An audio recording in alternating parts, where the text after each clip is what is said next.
The DOJ was launched, they've launched this investigation into Abbott over contaminated baby formula that killed 2 infants. But this story is much bigger than that. It's also the NEC story that you've covered. You did a story on NEC. Matter of fact, my daughter in this law firm is handling that case. It's a huge case against Abbott. Let's talk about this one. Yeah, right now, and it's, 12 months after the fact, the DOJ finally says, okay, we're going to look into what happened. But last February, of course, we had Abbott Industries pull their baby formula off the market after 2 infants died after ingesting it because it was contaminated with bacteria. And a year before those deaths happened, you had a whistleblower at the company come forward and say, there is bacteria all over this. These are unsafe conditions. We're putting out a dangerous product. So 24 months after the whistleblower came forward, our DOJ finally says, all right, I guess we got to do something here. And they'll do nothing in the end. Well, yeah, it's the same story. Sometimes I get tired of talking about how dysfunctional the DOJ is. It's just a joke. It's just like the regulatory SEC. It's just like go watch the Bernie Madoff, this last movie they made on Bernie Madoff, to understand how dysfunctional these folks that we believe are looking over everybody's shoulder and doing the right thing. The SEC, you may as well not even have it. FDA, it's a joke. EPA, my God, really? What it's become? So this is one of those stories where all this is avoidable, wasn't it? It really was. And here's the thing, too, and this is, I'm going to give you a hell of a lot of praise here and all the other attorneys. The DOJ will look at the same case as you look at. And the DOJ will say, oh, well, we're not going to end up doing anything about this. We don't really think there was anything super bad with it. They've learned their lesson, whatever it is. But then you can go to court, you'll beat the hell out of these people, and you'll win hundreds of millions. And then they'll do something, maybe. But it takes it takes these other lawyers from across the country to actually hold these people accountable for the DOJ to finally say, okay, I guess we have to because now we look like idiots because all these other great lawyers were able to hold these people accountable. Yeah, I think what it is the DOJ has a tendency to go after low-hanging fruit. If it's not easy, they're not going to do it. The other part of this story, maybe they'll take this more seriously, is that the Abbott and some other folks that make baby formula understand that you cannot give preemie babies cow's milk because what it'll do is it can shut down their entire gastrointestinal system. It dries it up to where it's like paper, and these kids die. And these cases are so bad, as we've talked about on another show, is that the nurses who are working in these pediatric settings with preemies, they end up quitting because they can't stand to hear the cries and the suffering of these children. Yeah. It's so excruciating, such excruciating pain, I almost have to put them into a coma. Yeah, and it is a painful death that takes a long time to happen. These nurses are emerging almost with PTSD from their experience with these infants who they're watching die and they can do nothing about it. And based on what we know, it sure as hell looks like these companies knew. Oh, they did. This was happening. There's zero questions. The documents are always coming. They knew.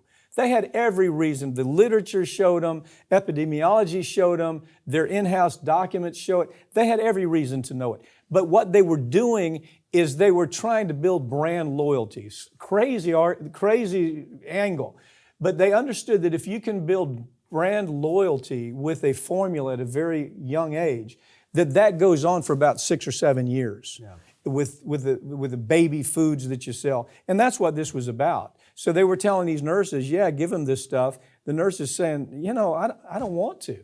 And the doctors were ordering to do it. Yeah, they'd make the deals with the hospitals to pretty much be the exclusive. To buy exclusive in big amounts. So this Abbott story, we're going after Abbott in a really big way, more on the NEC story. Yeah. It's an awful story.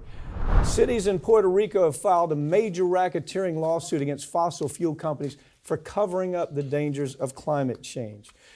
Well, there's been several attempts to make this happen, right? And none of them have been successful so far. I think it's basically you're batting zero, which is a shame because there's some really, really good material.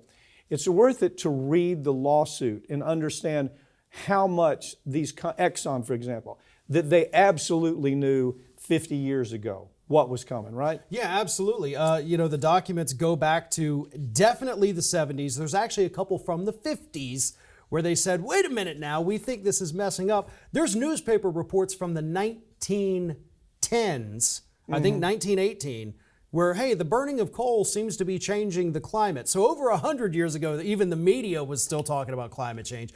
But either way, the documents in these companies, they're all colluding together, basically. We're going to pool our money. We're going to fund this think tank. We're going to create a think tank here. And we're going to tell people that climate change is just the weather changing every day. Right. And basically, well, you cast saw doubt the on whole documents. thing. Actually, I saw where you actually did show after show where you said, this isn't me talking. Right. Let me show you the damn We've documents. seen the documents. This is where they wrote that. This is how we take the scare out of climate change. Those were the documents. Right. And paying off the scientists, which Exxon did.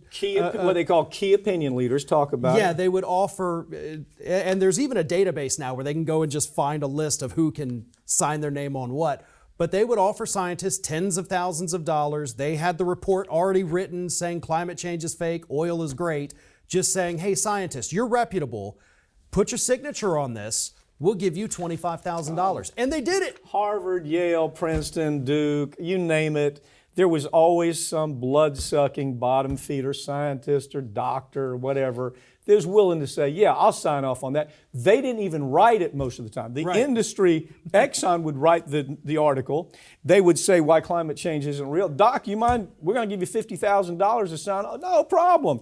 They'd sign off on it. Yeah, and so that's why this particular lawsuit is different from some of those other ones, because this one's going after the racketeering angle. Yeah. So that could be something that maybe gives a little oomph, but at the end of the day, the liability for it, you just can't hit that standard, unfortunately. You can't prove that the gasoline I burned that I bought from Exxon. Causation connection. So it's just, we know it did, Yeah. but linking it to the exact companies is damn near impossible. Well, there's market share kinds of arguments, and once a court will go ahead and assume a market share kind of analysis. That is, we know for the last 20 years, Exxon, what your market share was. And we know that all of you had a specific market share. That's always been the way I've approached multiple defendants. Early on this one, I'm calling probably not going to make it, but I'd love to see that these people are trying. Yeah.